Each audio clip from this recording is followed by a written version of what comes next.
Again, this type of method or this method is used to solve the differential equation of first order. ये first order की differential equation को solve करने के काम पे आता है और जैसा कि इसका नाम है मिलने थॉमसन प्रेडिक्टर एंड करेक्टर। तो सबसे पहले ये जो फॉर्मूला है, ये जो मेथड है, दो फेज में काम करता है। पहले में ये वैल्यू को प्रेडिक्ट करता है, दूसरे में ये वैल्यू को करेक्ट करता है। तो इसलिए इसका नाम प्रेडिक्टर एंड करेक्टर मेथड है। फर्स्ट फेज में हम वैल्यू का प्रेडिक्शन करेंगे और सेकंड फेज में हम वैल्यू को करेक्ट करेंगे। प्रेडिक्टेड वैल्यू को हम लोग करेक्ट करेंगे। क्लियर? तो चलिए, मिलने थॉमसन प्रेडिक्टर मेथड में होता है, सबसे पहले हमारे सामने कंडीशन होती है dy अपॉन dx जो भी होगा it will be equivalent to function of x and y। अगर हमें x और y इधर उधर कुछ मूवमेंट में दे रखा है, we will convert it in this form और dy upon dx will keep in the left hand side और whatever will be in the right hand side it will consider as a function। तो fxy होता है हमारा dy upon dx। और predictor में होगा सबसे पहले, जब भी हम वैल्यू को प्रेडिक्ट करेंगे we will apply this method y n plus 1 p। p is representing the predictor। तो y n plus 1 p is equivalent to y n minus 3 plus 4 h upon 3। अब जैसा कि h आ गया है तो आप समझ सकते हैं the difference between the consecutive values of x should be finite, तभी वहां पे h का यूज हो रहा है। And twice of y dash n minus 2 minus y dash n minus 1 plus twice of y dash n। This is for our prediction. इससे हम लोग प्रेडिक्ट करते हैं और ये मेथड कहलाता है, ये फॉर्मूला कहलाता है हमारा मिलने थॉमसन प्रेडिक्टर मेथड। और जब ये वैल्यू प्रेडिक्ट कर देगा y n plus 1 की, तो अब हम उसको करेक्टर से चेक करेंगे कि वो सही है या नहीं है। देन करेक्टर, तो करेक्टर बोलता है हमारा y n plus 1 और यहां पर आप सफिक्स में c यूज कर लेंगे so that it will represent character y n minus 1 plus h upon 3 y dash n minus 1 plus 4 times of y dash n plus y dash n plus 1। ये हमारा formula रहेगा। We have to learn this formula और जब ये मुझे formula याद हो जाएगा then I should know how to implement this relation in our problem. Find y2 if dy upon dx is equals to this. तो देखिए, अगर मैं इसको कंपेयर करता हूं तो dy अपॉन dx के इक्विवेलेंट जो होता है वो हमारा फंक्शन होता है। तो given that dy by dx is equals to half x plus y। यहां से अगर मैं फंक्शन की बात करता हूं, function of x plus y कितना हो जाएगा? The function will be equivalent to half of x plus y जो dy ओवर dx। तो टेबल सबसे पहले x वैल्यू को उसमें इंप्लीमेंट करेंगे, second value will be y और उसके साथ y और लास्ट में dy अपॉन dx। और आप चाहें तो इसको y डैश भी बोल सकते हैं, बिकॉज मेरा जो फॉर्मूला है देखिए ये y डैश के ऊपर भी डिपेंड कर रहा है, या दूसरे शब्दों में कह सकते हैं y डैश के ऊपर ही डिपेंड कर रहा है। तो y0 इज इक्वल्स टू 2 आपको गिवन है, यानी y की वैल्यू 2 है जब x की वैल्यू 0 है। यहां देखिए y0 is equals to 2 given है, it mean that the value of y is equivalent to 2 when the value of x is 0। तो चलिए, पहला जो अटेम्प्ट होगा हमारा, x की वैल्यू 0, y की वैल्यू इस कंडीशन में 2 हो गई। जब x की वैल्यू 0.5 है तब y 2.636 है। तो x इज इक्विवेलेंट टू 0.5, तो y is equivalent to 2.636। x is equivalent to 1, y is equivalent to 3.595 and y is equals to 4.968 when x is 1.5। इतनी वैल्यूज मुझे गिवन है। उसके बाद बोलता है फाइंड y2, यानी मुझे y2 की वैल्यू निकालनी है जब x की वैल्यू 2 हो, उस कंडीशन पे मुझे y कैलकुलेट करना है। तो ये मेरी टेबल बनी है, इस टेबल को आप बॉक्सिंग कर सकते हैं, इट डिपेंड्स अपॉन यू, मैं नहीं कर रहा क्योंकि सीधी लाइन नहीं खींचती इस पर। तो ये हमारे सामने कंडीशन आ गया। अब जैसे ही मेरे पास ये कंडीशन हो गई, मैं क्या करूंगा, क्योंकि जो मेरा fx है, जो मेरा फंक्शन है, that is equivalent to dy upon dx of half x plus y।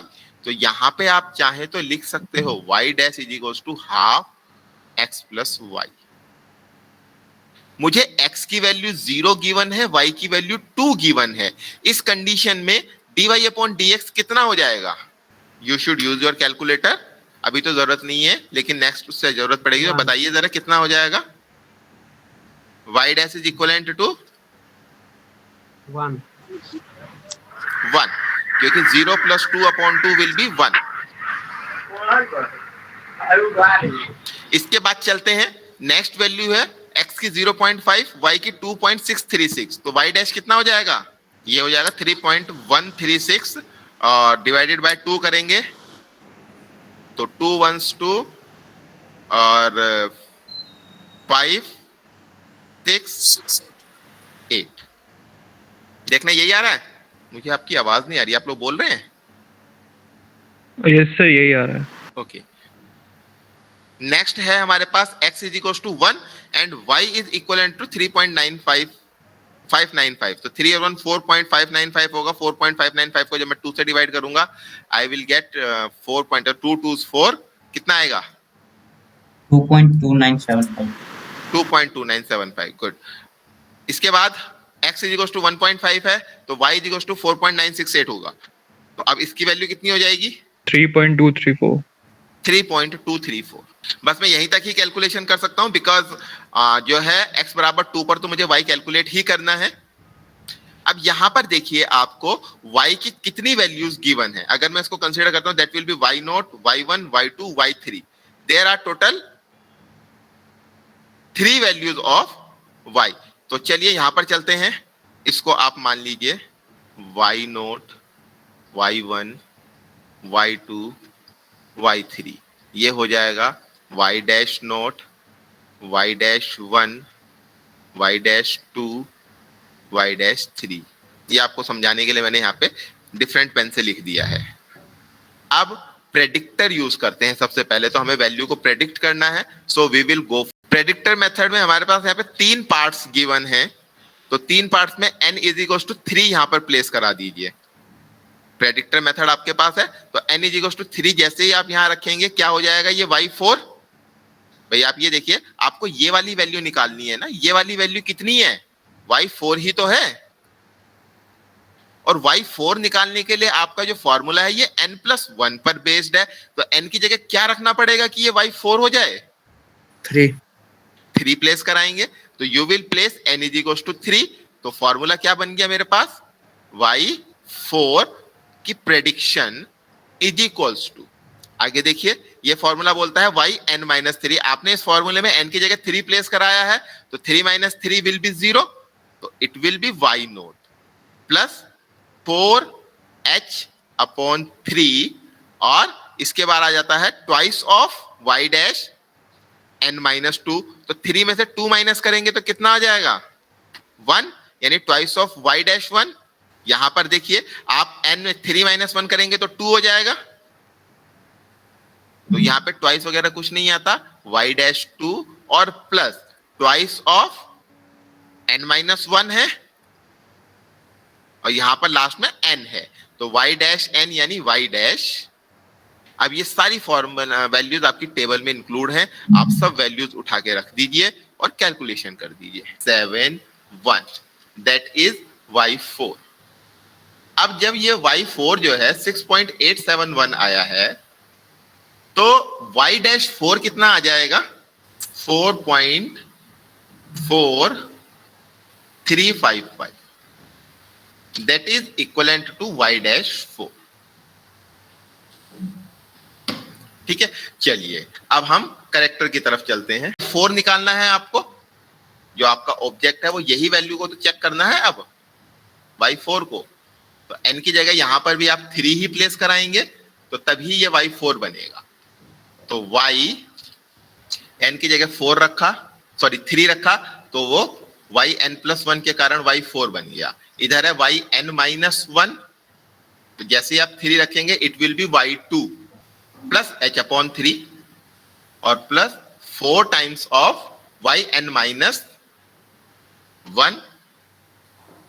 अच्छा y'(n-1) है, 4 टाइम्स नेक्स्ट पे है, तो दैट इज y'(n-1) और n-1 n की जगह आपने 3 रखा है तो 3 - 1 कितना हो गया 2 प्लस 4 टाइम्स ऑफ y'(n), तो n की जगह 3 रखा है तो 4 टाइम्स ऑफ y'(3) और n+1 है आपके पास तो y'(n+1) मींस 4।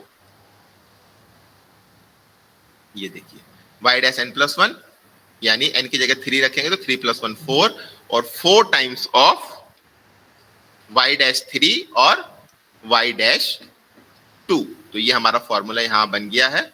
अब इसमें सारी वैल्यूज प्लेस करा दीजिए। सर 3.234 मल्टीप्लाई बाय 4 भी होगा। यस, गुड, कैलकुलेट किया है।